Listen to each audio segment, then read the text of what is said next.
15 जनवरी 2025 सुबह 6:30 बजे। कराची का सबसे ठंडा दिन।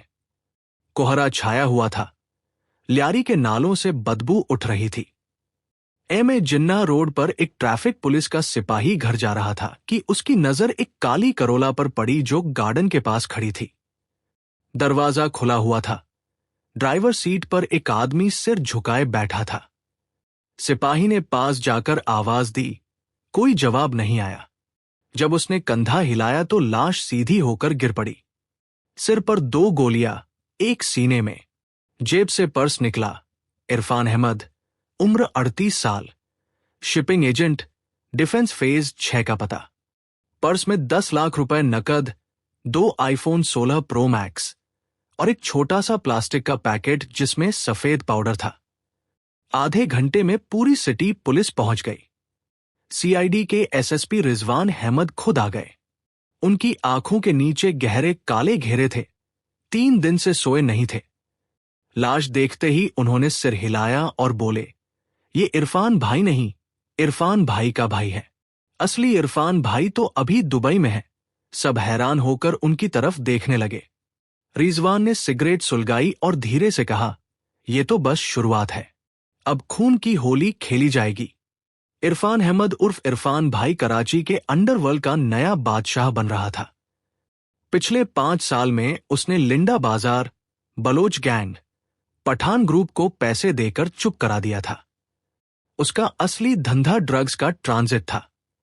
अफगानिस्तान से हेरोइन, ईरान से मेथ, दक्षिण अमेरिका से कोकेन, सब कुछ कराची पोर्ट से गुजरता था। उसने कस्टम अफसर, रेंजर्स के मेजर, 2 मंत्रियों को सेट कर रखा था। हर महीने 2-3 अरब का कारोबार। लेकिन अब मैदान में एक नया खिलाड़ी आ गया था। नाम शाहिद आफरीदी उर्फ शाहिद भाई। कोई रिश्ता नहीं, सिर्फ संयोग से नाम। महज 32 साल का लड़का। पैसा था, हथियार थे और सबसे बड़ी बात, बेरहम दिल था। उसका गैंग गुलशन इकबाल, गुलिस्तान जौहर और मलीर से आया था। उसने पहला काम यह किया कि इरफान भाई के 3 बड़े डीलर उठवाए और उनकी लाशें 3 अलग अलग नालों में फिंकवा दी। इरफान भाई ने जवाब में शाहिद भाई के छोटे भाई को गोली मार दी और अब इरफान भाई का सगा भाई इरफान अहमद मारा गया। 17 जनवरी रात 2:30 बजे। डिफेंस फेज 8, समंदर किनारे एक बंगला।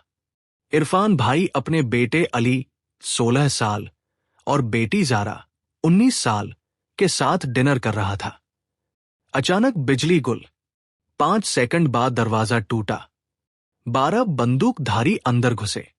इरफान भाई ने जैसे ही पिस्तौल निकाली, एक गोली उसकी दाहिनी टांग में लगी। वो गिर पड़ा। अली चीखा। जारा को घसीटते हुए ऊपर ले गए। शाहिद भाई खुद आया था।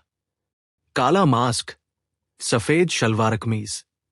उसने इरफान भाई के बाल पकड़कर सिर ऊपर उठाया। सलाम इरफान भाई, अब आपकी बारी है। आपकी बेटी हमारे पास रहेगी जब तक आप सारे रूट, सारे कॉन्टैक्ट्स, सारे अकाउंट्स हमें नहीं सौंप देते। इरफान भाई लहूलुहान था मगर हंसता रहा। अगर तुम मेरी बेटी को हाथ भी लगाओगे तो मैं तुम्हारी 7 पुश्तें जला दूंगा।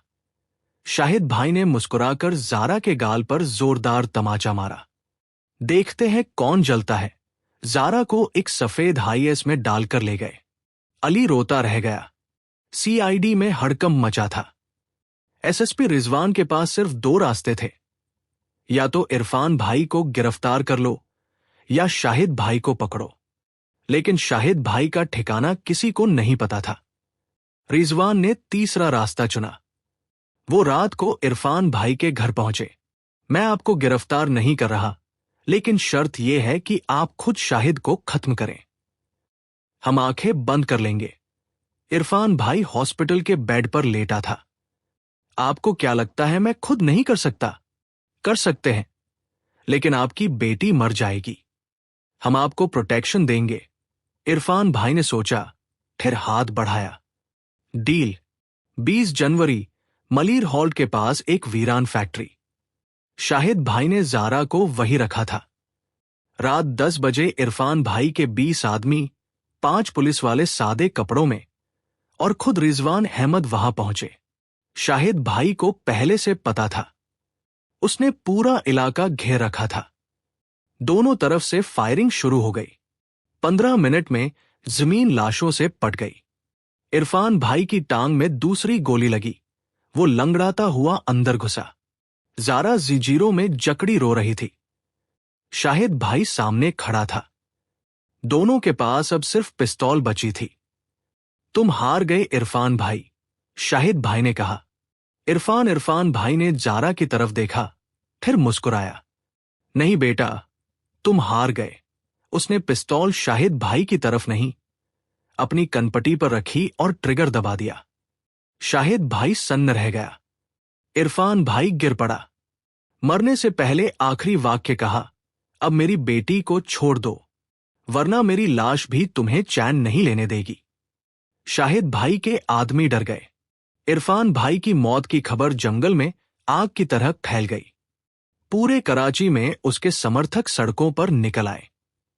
शाहिद भाई ने जारा को छोड़ दिया और खुद फरार हो गया।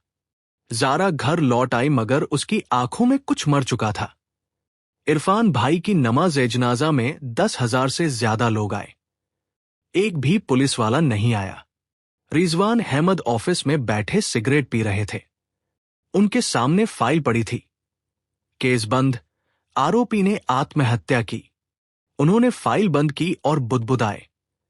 कराची में कोई केस कभी बंद नहीं होता, बस अगली होली का इंतजार होता है।